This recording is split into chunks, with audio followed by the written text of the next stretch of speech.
4 more people have died after allegedly consuming illicit brew at Duka Moja in Narok County. This follows the death of 10 other people earlier this week in the same area. KTN's Catherine Omondo reports. Even after sub-county authorities closed down all bars operating in Duka Moja in Narok County on Thursday morning, 4 more people have died after consuming illicit brews in that same area on Thursday night. The 4 were among 10 patients brought in on Friday. Out of the 6 still alive, 2 have lost their eyesight and 1 is still in critical condition. Tumekaa hapa almost 1 hour na hakuna daktari alikuwa around. This survivor was given a mixture of alcohol sold in tots for 10 and 20 shillings. Mimi nilikuwa kwa baba mwendo wa saa 1 ndio nafunga kazi. Saa 1 usiku. Duka Moja has 16 bars. However, only 5 of them have been licensed by the National Authority for Campaign Against Alcohol and Drug Abuse, NACADA. After 5 people died earlier this week, police arrested 1 suspect believed to have been the source of the illicit brew. I wonder whether NACADA ya Mutuzo inafanya kazi. For the little knowledge that I know, tunaambiangu watu wanashika pombe haramu. Hii pombe nasikia inatoka Naivasha na inauzwa Duka Moja, watu wetu wanakufa kiolela kila saa. Residents from Duka Moja had told KTN on Thursday that local authorities, including police, are to blame for the deaths, accusing officials of collecting bribes from bar owners. On Thursday in Kiambu County, another 2 people died after they drank illicit brew in Kimende, bringing the death toll in just 1 week to 16. Catherine Omondo, KTN. Thika Member of Parliament Alice Wambui Nganga is preparing to table a bill in Parliament that seeks to have those arrested trafficking drugs shot dead. Speaking in her constituency, Nganga said it is sad to see children here in Kenya lose their lives after using drugs. I congratulate our president, the president of this nation. I call him my president. Kwa ile maneno alifanya kule Coast Province. Ile maneno ya kuban that ship ikaenda chini. Hiyo ship ilikuwa imebeba madawa ya kulevya. Sasa tukiona watu wengine wanakimbia tikotini kuongea, wanaongea kusema nini? Ni warogi, wakora, wezi, wauaji. To a point I said, when I go back to Bunge, we bring this motion and a bill. If you are drug trafficker, life imprisonment. Ama better than that, tukijua kabisa koti iseme ni wewe Jeroge, ama ni wewe Umondi, ama ni wewe Hussein, ama ni wewe whoever you call yourself. If we know it is you, hata risasi ni vizuri ukufe utuondoke. It is true. President Uhuru Kenyatta yesterday visited Kenya's pledged force that has been training in Akers Post, Meru County, in preparation to join the East African Standby Force. The field training exercise, christened Eneza Amani 2014, is the culmination of the preparation of Kenya's pledged forces to the East African Standby Forces. The 1,176 force will be part of an African Union initiative that can be mobilized to resolve conflicts and keep peace on the continent. Other economic communities contributing forces include North African Regional Capacity, ECOWAS in West Africa, that is the standby force, and also the ECCAS standby force, as well as SADC standby force. President Kenyatta, who was dressed in military regalia, was taken through a series of training programs and exercises that the force underwent to evaluate and validate the force ahead of the full operational capacity of East African Standby Force. That Kenya's defense forces are at the very forefront of this effort.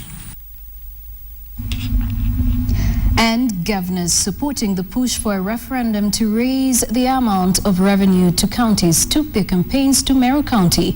Meru Governor Peter Munya, Kakamega's Wycliffe Oparanya, and other governors' council chairman is Isaac Ruto told the rallies at Mudhara that according to what they know, there was not a contest with the Jubilee National Government, but a drive to defend the county's welfare. Kuna wengine wanasema watatufukuza kwa vyama. wanababaisha MCAs, wanawaambia tu watafukuzwa kwa vyama. MCA alipigiwa kura na chama ama alipigiwa kura na mwananchi? Ninyi ndio mliwapigia kura ama ni chama? Hivi vyama vya Kenya ambavyo vinabadilika kila asubuhi. Jana ni kile, kesho kutwa ni kingine, kesho kutwa ingine ni kingine. Ni chama ya kufukuzwa kweli? Na unaweza kufukuzwa kwa chama kwa kufanya ile umeambiwa na katiba ufanye. Katiba ya Kenya inasema upige kura vile unataka. Tunaelewana? Na hiyo ni haki ambayo imewekwa kwa katiba. Sasa ukifanya hivyo unafukuzwa kwa chama. Hiyo ni chama aina gani? Sinieri hata hiyo chama hiyo hakuna. Tuna wengine wanasema ati sisi tunapiga serikali vita. Hiyo ni uongo. Sisi tunamheshimu president wetu, tulimchagua na yeye atamaliza miaka yake 5 bila tashwishi yoyote.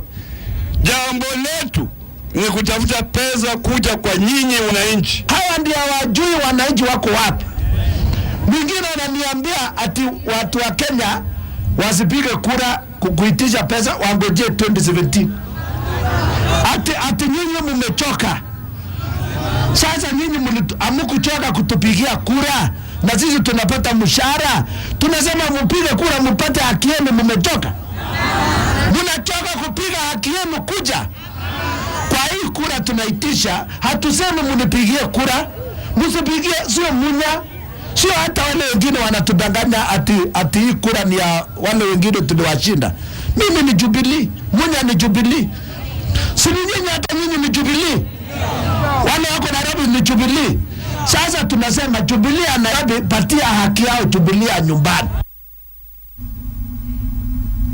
Now let's get back to a story that might turn out to be a national disaster, and that is on illicit brews. Police in Kitengela have destroyed over 3,000 liters of illicit liquor and arrested 12 people who were suspected to be involved in the business. The area chief said the police raided the premises used for brewing and packaging chunga as well as bang after a tip-off from neighbors. 10 liters of chunga and 150 cigarettes of bang were destroyed in the raid.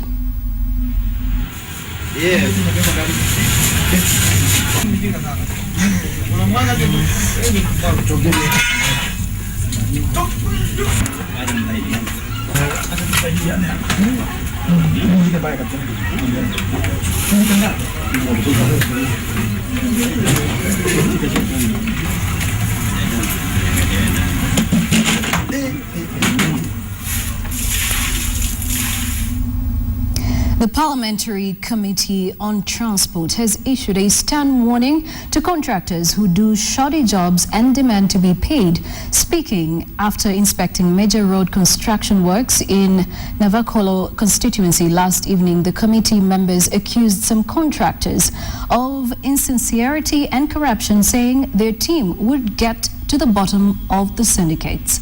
Sterehe lawmaker Maina Kamanda, who is also the chair of the committee, promised that they would monitor all projects across the country to ensure completion within the stipulated time.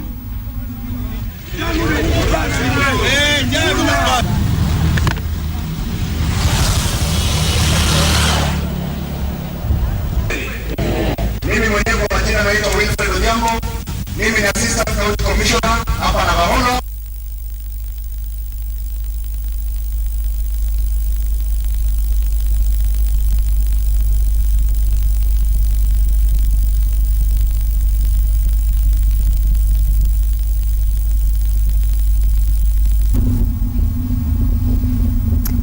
And the drought situation in Meru County is worsening by the day as hundreds of livestock have died, with people migrating from the affected areas. According to the National Drought Management Authority report dubbed Fairly Warning Bulletin for August 2014, the situation in Wajir South constituency is the most severe.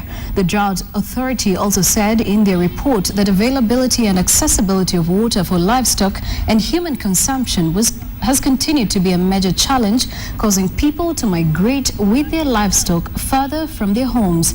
Some of the most affected areas include Karu, Hade, and Ajof, among others. We are having an emergency drought meeting here, and we have gone round the day. What we are saying is there is a looming drought that can come anytime. We have witnessed over the past 4 weeks, most of the water pans are dry. That has forced the pastoralists to go to the only source of water, which is the boreholes. The boreholes are coming under intense pressure for, from the various pastoralists, both domestic and livestock use. So there's an intense pressure on the boreholes. And the final round of the Safaricom 7 series, the Safaricom Christie 7s, kicked off at the Referendum grounds of Ngong Road in Nairobi, Kenya.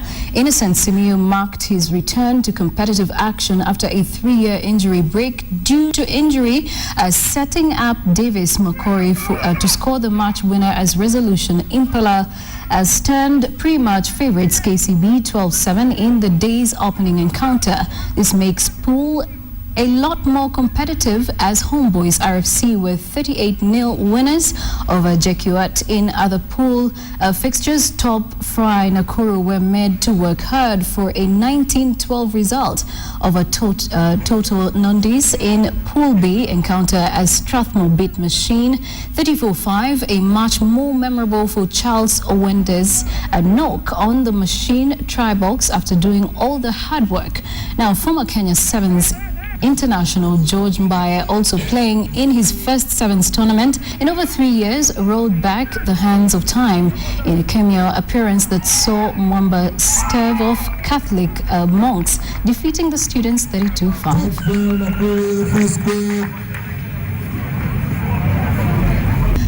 Well, that's it for KTN Weekend at 1, but coming up is KTN Africa Speaks, and today we are concentrating on the health conditions or the status of health across the African continent.